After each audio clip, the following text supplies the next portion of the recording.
बिस्मिल्लाहिर्रहमानिर्रहीम, अस्सलाम वालेकुम। तो नाज़रीन, नवाज शरीफ साहब ने कौम से खिताब किया है। तो आजकल ये खिताब जो हैं ये होते रहेंगे क्योंकि इलेक्शंस आ चुके हैं, तो इसीलिए ये खिताब चलते रहेंगे अब। तो उन्होंने खिताब किया कौम से और उन्होंने पहले तो ये बताया कि उनके ऊपर जो केसेस थे वो जाली थे, तो उनको इंसाफ मिल चुका है। तो ये चीज़ उन्होंने बताई। तो उसके बाद उन्होंने अपना जो दौर था 2013 के अंदर वो पीएम बने थे, तो उसके बाद 2017 तक उन्होंने अपना दौर बताया कि जी मेरे दौर के अंदर चीज़ें सस्ती थीं, अच्छे हालात थे, लोग खुशहाल थे, तो मुल्क तरक्की कर रहा था। तो सारा कुछ उन्होंने बताया। तो 2017 के ऊपर उन्होंने ब्रेक लगाई क्योंकि उसके बाद 2018 के अंदर इमरान खान साहब की हुकूमत आ गई। तो वहाँ से उन्होंने फिर शुरू किया। उन्होंने कहा कि फिर वहाँ पे महंगाई आई, तो सारी चीज़ें जो सस्ती थी पहले वो महंगी होनी शुरू हो गई। तो उन्होंने फिर रोटी का रेट भी बताया, चीनी का रेट बताया, तो सारा कुछ बताया उन्होंने, काफ़ी तनकीद की। तो लेकिन इमरान खान साहब के जो 3.5 साल थे, तनकीद करने के बाद वहाँ पर उन्होंने स्टॉप लगा लिया। तो आगे उन्होंने ये बिल्कुल भी नहीं बताया कि अब इस टाइम जो महंगाई चल रही है, क्या ये इमरान खान के दौर में सारी हुई थी या उससे आगे उनकी जो अपनी हुकूमत थी, उनके छोटे भाई की, मियाँ शहबाज शरीफ साहब की, क्या उनका भी कोई किरदार था उसके अंदर? ये उन्होंने बिल्कुल नहीं बताया। वैसे तो उनको बताना चाहिए था कि इमरान खान साहब के जो 3.5 साल थे वो बड़े, मैं समझता हूँ कि पाकिस्तान के लिए बुरे गुजरे हैं। तो लेकिन उससे आगे जो 1.5 साल था शहबाज शरीफ साहब का, तो वो भी तो गिनवाना चाहिए था, क्योंकि जितनी महंगाई 1.5 साल के अंदर हुई है वो 3.5 साल के अंदर नहीं हुई थी। तो ऐसी बहुत सी चीज़ें जो कि ट्रैक पे चल रही थी 3.5 साल के अंदर, लेकिन 1.5 साल के अंदर तो बिल्कुल कबाड़ा ही निकल गया उनका। तो जो नवाज शरीफ साहब चीनी का रेट बता रहे थे, जो रोटी का रेट बता रहे थे, तो ये फिर पूरे 5 साल का उनको बताना चाहिए था। उनको ये बताना चाहिए था कि हमारी जो हुकूमत थी नून लीग की, जिनके पीएम शहबाज शरीफ साहब थे, उनकी भी बहुत सी गलतियां हैं। तो उन्होंने जिस तरीके से हुकूमत चलाई तो वो नाकाम हुई। तो पाकिस्तानियों के ऊपर जो महंगाई मुसल्लत हुई तो उसमें शहबाज शरीफ साहब का भी रोल था। तो मेरे ख्याल से ये सारी चीज़ें उनको बतानी चाहिए थी, और ये चीज़ें बता कर तो आवाम से उनको माजरत भी करनी चाहिए थी। तो फिर मेरे ख्याल से वो बेहतर होता, क्योंकि हर इंसान को पता है कि 3.5 साल अगर खान साहब के गिने जाते हैं महंगाई के अंदर, चलें गिन लेते हैं कि जी महंगाई हुई थी, लेकिन आगे जो 1.5 साल था उसको कौन अच्छा कह सकता है? मतलब उस 1.5 साल के अंदर जितनी महंगाई हुई है, तो वो महंगाई अगर किसी को नज़र नहीं आती तो फिर मेरे ख्याल से पाकिस्तान के अंदर महंगाई हुई नहीं है।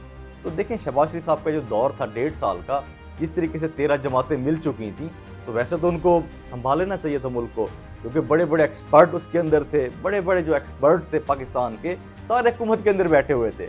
तो उनको 1.5 साल तो मेरे ख्याल से बहुत था फिर। तो वो तो ये कह रहे थे कि इमरान खान ने 3.5 साल के अंदर कबाड़ा कर दिया मुल्क का, तो हम तो मुल्क को बचाने के लिए आए थे। तो 1.5 साल के अंदर बचाने की बजाय देखिए उन्होंने मजीद कबाड़ा कर दिया, मुल्क का बेड़ा गर्क करके रख दिया। तो बचाना तो उसे कहते हैं। अगर इमरान खान 150 पे पेट्रोल दे रहा था तो ये चलें 140 पे कर लेते। तो इसी तरीके से जो चीज़ों के रेट थे वो थोड़े से कम होते, लेकिन वो कहते हैं कि हमने महंगाई करके मुल्क को बचाया है। जो कि इमरान खान साहब के दौर के अंदर फॉरेन एक्सचेंज रिजर्व्स थे, वो उसके आधे भी नहीं बचे पाकिस्तान के अंदर, लेकिन फिर भी ये कहते हैं कि हमने मुल्क को बचाया है। अगर हम ये देखते हैं कि नवाज शरीफ साहब का दौर ठीक था 2017 के अंदर, चलिए वो मान लेते हैं, लेकिन उनको फिर ये भी मानना पड़ेगा कि जो शहबाज शरीफ साहब का दौर था वो सबसे बुरा दौर गुजरा है पाकिस्तान की तारीख का। तो इसके अलावा बात करते हैं शेर अफजल मरवा साहब के बारे में। उनको जिस तरीके से अरेस्ट किया गया वो वीडियो सबने देख ली होगी। तो उनकी जो गिरफ्तारी है उसके बारे में सीनियर तजियाकार ये कह रहे हैं कि जिस तरीके से वो केपीके के अंदर वर्कर कन्वेंशन कर रहे थे, तो अब उन्होंने जैसे अनाउंसमेंट की थी कि वो पंजाब के अंदर आ रहे हैं, तो ये भी कहा जा रहा था कि पंजाब के अंदर बहुत से लोग जो हैं पाकिस्तान तहरीक इंसाफ में शामिल होंगे। तो सीनियर तजियाकार ये कहते हैं कि पंजाब के अंदर उस तरीके से वर्कर कन्वेंशन करना आसान नहीं था। तो शेर अफजल मरवा साहब के लिए कुछ मुश्किलात यहाँ पर होंगी। तो इसीलिए अब वो ये कह रहे हैं कि ये मुश्किलात जो हैं ये तो उनके लिए यहाँ पर होंगी। तो अब उनको अरेस्ट किया गया MPO के तहत। अब देखते हैं कि आगे उनको कब रिहा किया जाता है, आगे फिर क्या डेवलपमेंट्स होती हैं, ये आपको फिर बताएंगे। उसके अलावा बात करते हैं जो कि इलेक्शंस के बारे में बातें चल रही हैं कि जी इलेक्शंस डिले होने जा रहे हैं। वैसे मेरे ख्याल से ये बात करनी नहीं चाहिए, क्योंकि चीफ जस्टिस साहब ने ये वाजे कहा हुआ है कि इस तरह की बात बिल्कुल भी नहीं करनी, क्योंकि इलेक्शंस जो हैं 8 फरवरी से ऊपर नहीं जा सकते। चलें हम इस चीज़ को मान लेते हैं कि इलेक्शंस जो हैं 8 फरवरी से ऊपर नहीं जाएंगे, लेकिन कुछ जो इस हवाले से डेवलपमेंट्स हुई हैं वो आपको बता देते हैं। तो पाकिस्तान तहरीक इंसाफ ने आरओज़ के मुतालिक जो दरख्वास्त जमा करवाई है, तो उन्होंने कहा कि जो सिविल जज होते हैं, जो सेशन जज होते हैं, तो उनको आरओज़ बनाया जाता है, लेकिन इस दफ़ा DC वगैरह इस तरह के जो ऑफिसर्स हैं تو उनको आरोज लगाया जा रहा है। तो इसके ऊपर पाकिस्तान तहरीक इंसाफ ने एतराज़ किया है। तो वो कहते हैं कि इस तरह नहीं होना चाहिए, और वो कहते हैं कि इस तरीके से जो इलेक्शंस हैं वो शफाफ नहीं हो सकते, तो इस तरीके से धांधली हो सकती है।